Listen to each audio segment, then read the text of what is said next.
मैदान आता पेटू सारे रान, शेतकऱ्यांच्या राज्यासाठी लावूपणाला प्राण, लावूपणाला प्राण। या कवितेच्या ओळी सार्थ ठरवत ज्यांनी आपले संपूर्ण जीवन देशसेवेसाठी अर्पित केले असे थोर स्वातंत्र्य सेनानी, आद्य क्रांतिकारक, लढवय्या नेता आणि गोरगरिबांचे कैवारी म्हणजेच आपणा सर्वांचे लाडके जी.डी. बापू यांच्या कार्याचा परिचय थोडक्यामध्ये करण्यासाठी मी वेदिका जाधव इयत्ता 9वी जमकर स्कूल शिरडोणबोर्गाची विद्यार्थी आपणासमोर उभी आहे।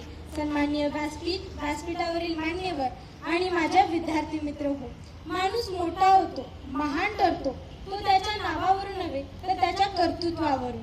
असेच महान नेतृत्व म्हणजे आपल्या महाराष्ट्रातील प्रख्यात स्वातंत्र्य सेनानी व समाजवादी विचारसरणीचे कृतिशील पुरस्कर्ते क्रांती अग्रणी गणपती दादाला अर्थातच जी.डी. बापूला यांचा जन्म भूतपूर्व अंश संस्थानातील कुंडल येथे 4 डिसेंबर 1922 रोजी एका सामान्य शेतकरी कुटुंबात झाला।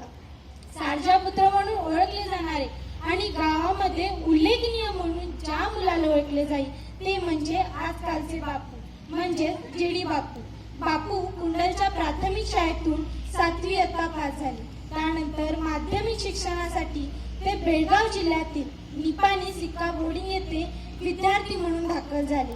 त्यानंतर पुणे येथील महाराष्ट्र विद्यापीठाच्या आयुर्वेद कॉलेजमध्ये त्यांनी प्रवेश घेतला। पुण्यात ते शिवाजी मराठा वसतिगृहात राहत होते। त्या ठिकाणी ते सेवा दलाची शाखा सुद्धा चालवत होते। प्राणाहून प्रिय असेही आम्हा ही भारत माता, प्राणाहून प्रिय असेही आम्हा ही भारत माता, या मातेच्या चरणी आम्ही टेकवितो हा माता, टेकवितो हा माता। या कवितेच्या या उक्तीला साजेसे असे कार्य बापूंनी 1942 सालात केले। त्यांनी चले जाव चळवळीत भाग घेण्यासाठी महात्मा गांधींच्या आदेशाला प्रतिसाद देऊन भारतीय स्वातंत्र्य लढ्यात भाग घेतला। त्यासाठी त्यांनी आपले पुण्यातील आयुर्वेदाचे शिक्षण देखील सोडून दिले आणि तासगाव येथे युनियन जॅक उतरून त्या जागी तिरंगा फडकवण्याच्या आंदोलनात त्यांनी हिरिरीने भाग घेतला। 1943 सालापासून ते भूमिगत राहिले। स्वातंत्र्याचा भूमिगत लढा चालवण्यासाठी लागणारा पैसा मिळवण्यासाठी त्यांनी जीवावर उदार होऊन आपल्या सहकाऱ्यांच्या समवेत 1943 साली कुंडल बँकेवर दरोडा घातला आणि पगारासाठी पैसा घेऊन जाणारी ब्रिटिशांची रेल्वे शेनोली स्थानकानजीक लुटली। 1944 सालच्या एप्रिल महिन्यात बापू, नागनाथांना नायकवडी आणि उत्तमराव पाटील यांनी आपल्या सहकाऱ्यांच्या मदतीने खानदेशात धुळे येथील सुमारे 5.5 लाख रुपये रकमेचा सरकारी खजिना लुटला। या लुटीतून मिळालेला पैसा बापूंनी सातारा प्रति सरकारच्या तुफान सैनिक दल निर्मितीसाठी वापरला। इंग्रजांच्या जुलमात अडकलेल्या भारत मातेला मुक्त करण्याचे स्वप्न उराशी बाळगून तारुण्यात पदार्पण करणारे पुरोगामी विचारसरणीचे ध्येयवेडे क्रांतिपुरुष म्हणजेच जी.डी. बापू यांचा विवाह येलूच्या पाटलांची कन्या क्रांतीवीरांना विजया काकुलाड यांच्याशी 1945 साली झाला।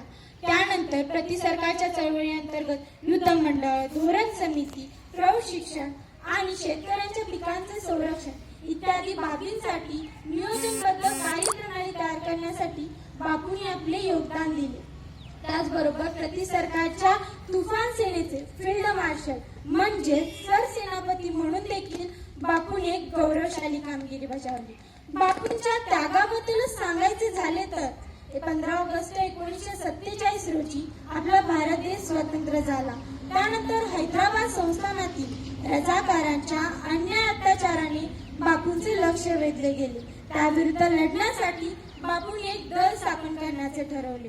त्यासाठी त्यांनी आपल्या निवडक सहकाऱ्यांसोबत मराठवाड्याचा दौरा केला। तेथील स्थानिक तरुणांना आपल्याकडची शस्त्रास्त्रे दिली आणि रजाकार निजामी राजवट याविरुद्ध लढण्यासाठी प्रवृत्त केले। त्यामुळे त्यांना 2 वर्षांच्या कारावासाची देखील शिक्षा झाली। स्वातंत्र्योत्तर काळात बापू गोवा मुक्ती आंदोलन, संयुक्त महाराष्ट्राचा लढा, त्याचबरोबर महाराष्ट्र कर्नाटक सीमाला या लढ्यात सहभागी झाले। त्याचबरोबर शेतमजूर, शेतकरी, कामगार, दुष्काळग्रस्त यांच्या लढ्यांचे देखील त्यांनी नेतृत्व केले। बापूंचे सामाजिक कार्य जितके श्रेष्ठ होते तितके शैक्षणिक कार्य श्रेष्ठ होते। म्हणून तर त्यांनी नाना पाटील वसतिगृह आणि गांधी एज्युकेशन सोसायटी यासारखे अनेक संस्था स्थापन स्थापन केल्या. त्याचबरोबर गरीब व गरजू मुलांसाठी अनेक प्रकारची शैक्षणिक दरवाजे देखील उपलब्ध केले. 2002 साली बापूंनी कुंडल येथे क्रांती सहकारी साखर कारखान्याची स्थापना केली. अल्पावधीतच कारखाना परिसरात सहकारी तत्वावर अनेक शेतीपूरक उद्योग कार्यान्वित झाले. त्याचबरोबर बापूंच्या आज तळमळीने अनेक मोठे शिक्षण संकुल कार्यरत आहे. त्यामध्ये प्राथमिक, उच्च माध्यमिक, व्यवसायिक शिक्षण, टेक्निकल, महिला ITI, क्रांती नॅशनल पब्लिक स्कूल अशा प्रकारचे अनेक शैक्षणिक दरवाजे आज सर्वसामान्यांसाठी खुले केले आहेत. बापूंच्या या तळमळीचा आणि कार्याचा वारसा संपूर्ण लाड कुटुंब आज मोठ्या कौशल्याने हाताळत आहे. बापूंचे पेटलेले पारतंत्र्य आणि धुमसते स्वातंत्र्य आणि GD बापू आत्मकथन एक संघर्ष यात्रा असे 2 ग्रंथ प्रसिद्ध आहेत. 2010 साली बापूंना सांगली भूषण पुरस्कार देऊन सन्मानित करण्यात आले होते. त्याचबरोबर 2011 साली कोल्हापूर शिवाजी विद्यापीठ कोल्हापूर यांच्या मार्फत DLD पदवी सन्माननीय पदवी देऊन त्यांचा गौरव करण्यात आला होता.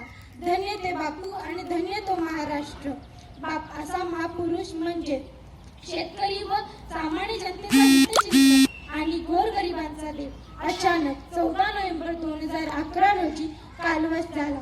बापूंच्या जाण्याने संबंध भारत नव्हे तर महाराष्ट्र देखील हळहळला. धन्य ते बापू, धन्य तो महाराष्ट्र. बापूंच्या स्मृतीस अभिवादन करून मी इथेच थांबते. धन्यवाद.